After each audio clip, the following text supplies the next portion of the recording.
Today we're going to be answering some optimization problem, which is another application of the derivative. So let's go ahead and answer problem number one. For problem number one, we need to find two positive numbers such that the sum of the first and twice the second is 100.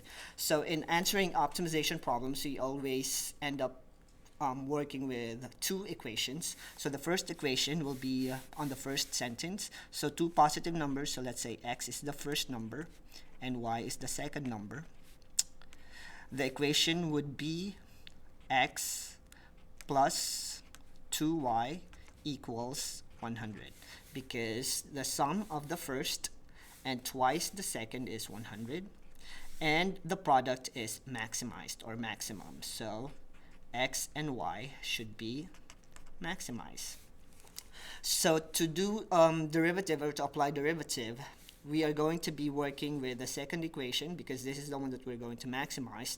And since it has two variables, we need to modify our equation into single variable, and we'll be able to do that with the help of our first equation. So since x plus 2y equals 100 is our first equation, we can change this into x equal to 100 minus 2y. So now that x or y is in terms of x, we can now use it for our new equation. So let's say this is our f of x, or the function. Our modified function is now going to be 100 minus 2y times y, since we need one variable for our calculation. So by the distributive property, we'll end up with 100y minus 2y squared. So this is now our new f of x, and we're going to use this to find the critical number. And to find the critical number, we're going to set the derivative to 0. So we're going to find the derivative first, which is simply 100 minus 4y, and we're going to equate it to 0 to find the critical number. So we'll have our critical number, which is 100 equals 4y divided by 4. So y is equal to 25. So this is our first number, and we just need to verify if it's going to maximize our product by using the sign chart. So we have 25 over here. So f prime of, to the left of 25 is 0.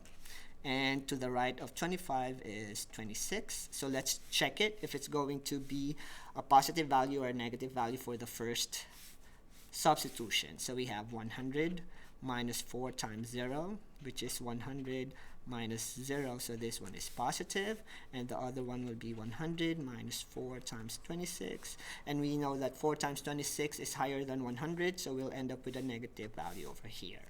And in this way, we'll be able to verify that the value that we're looking for, or the y value that we're looking for, will help us find the maximum product of the two numbers. And to find the other variable, which is our x variable, we simply need to use the formula x equals 100 minus 2y and replace y by 25. So we'll have 100 minus 50, which is equal to 50. So the two numbers that we are looking for, or two positive numbers that's equal to 100, and the product is going to be maximized or positive, will be 25 and y, or 25 and 50. So x is 50 and y, or the second number, will be 25. Now let's go ahead and answer problem number 2. For problem number 2, a gardener wants to make an enclosure, a rectangular enclosure, using a wall as one side and 120 meters of fencing for the other 3 sides. So that means this is your wall, and the fencing will equal to 120. So the perimeter, which is twice the width plus twice the length, is now going to be modified in this problem because now we only have one width. So let's say this is our width, and this will be our length.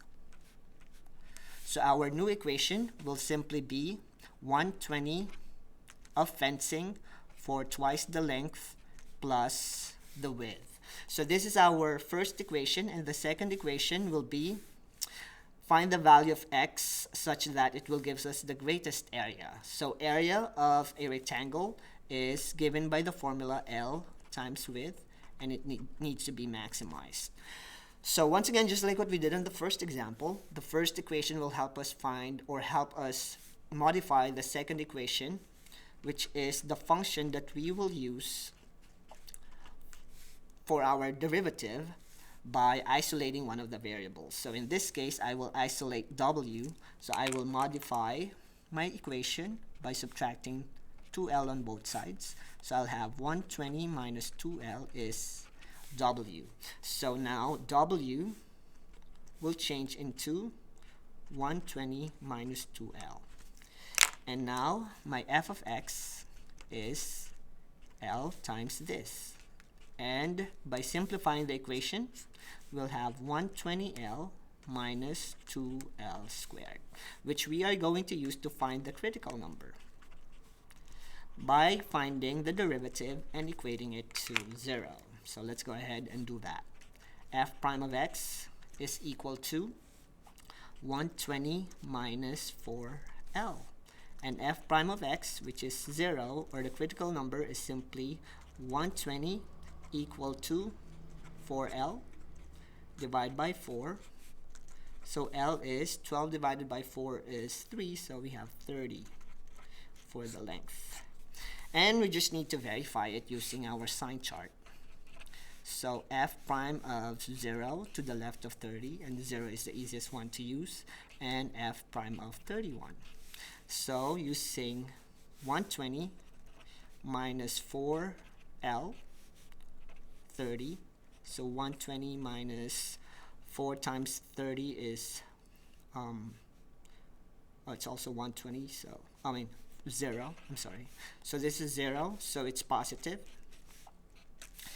And for the other side, we'll have 120 minus 4 times 31, and we know that this is going to be bigger, so our value will be negative.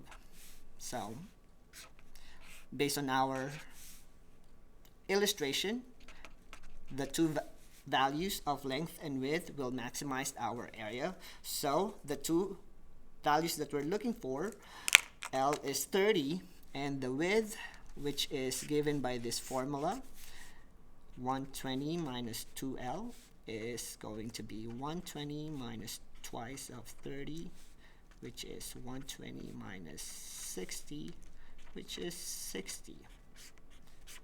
So the length and the width that will maximize our area will be 30 by 60.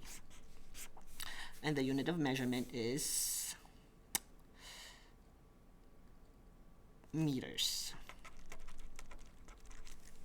And that's for problem number 2. Now for the last problem, we're going to be working on how to maximize the area of the poster we're making. So here, the poster has a margin 1 inch at the bottom and the sides. So 1 inch right here, 1 inch right here. This is 1 inch, and 2 inches at the top. So in our illustration, this is our length and this will be our width. So here, the length is going to be L minus 3 because there are 3 inches of margin, and W minus 2 because there are 2 inches of margin on the side. So on the first problem, we are given that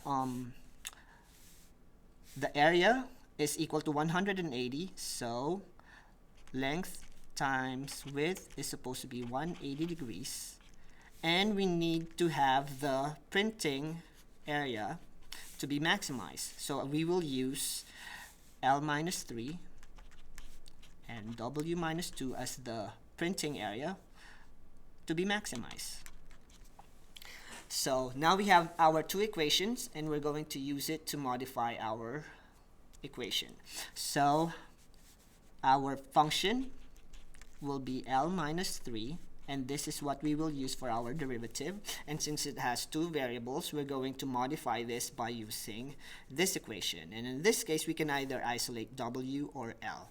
And I choose to isolate W. So I'll divide both sides by L. So our new equation will be W equals 180 all over L. And this will help us with our derivative function, because now we're changing W by 180 over L. So our new equation will be L minus 3 times 180 all over L minus 2. This is our f of x. And let's modify our f of x so it's easy to differentiate. So by foiling it, we'll have L times 180 all over L minus 2L minus 3 times 180 all over L plus 6. So our f of x is cancel 180 minus 2L. 3 times 180 is going to be 360 plus 6 all over L. So now we can find the derivative of our function. So f prime of x, derivative of the constant will turn into 0. So we'll have negative 2 minus, this is going to be 360 all over L, which is the same as negative 360 L to the negative 1. So the derivative of that would be positive 360 L to the negative 2. So this is now our function, and we'll use this to find the critical number by setting it to 0. So now we have negative 2 plus 360 equal to 0. So to find the 0, I'll simply add 2 on both sides, and by cross multiplication I'll have 360 all over 2 equals L squared. And by taking the square root of 360 divided by 2, which is 120,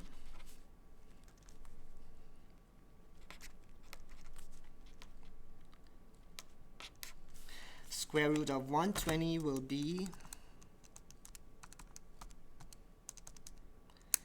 10.954. So let's use that.